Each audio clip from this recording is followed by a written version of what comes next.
Hey there, it's Craig back with you in the sports cabin on a brand new week. I was listening to the Astros game yesterday.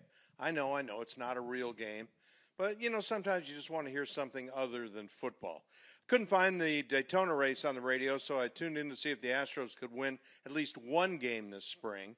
They lost their first game. They were 0-1. I was worried they might not win any at all. Well, they ended up beating the Braves yesterday 3-2. I'm feeling much better about the team. I'm assuming now the Oscars and the Daytona 500 are over. You can't always be sure. Let me know if you hear anything. I could check the daily paper, but I think the deadline for North Harris County is around 4 o'clock in the afternoon. I did manage to hear a short interview on the Astros postgame show. I think spring training interviews are the best. You always hear from guys you've never heard from before and never will want to hear from again.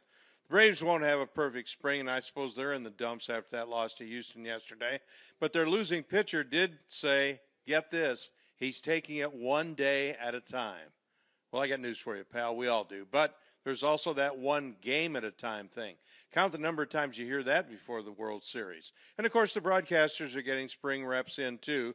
Things you can count on hearing. Well, there are always golf references. Every baseball game has a golf reference. You will hear one of them say, boy, that looked like my golf drive or my golf swing. Hope we don't go into extra innings. I've got an early tee time tomorrow. Another thing you're going to get to hear, you never pick up the dinner check. There's always, that's a no-brainer, some reference to one of the guys or the other being cheapskates. No-brainers are all over the place each spring.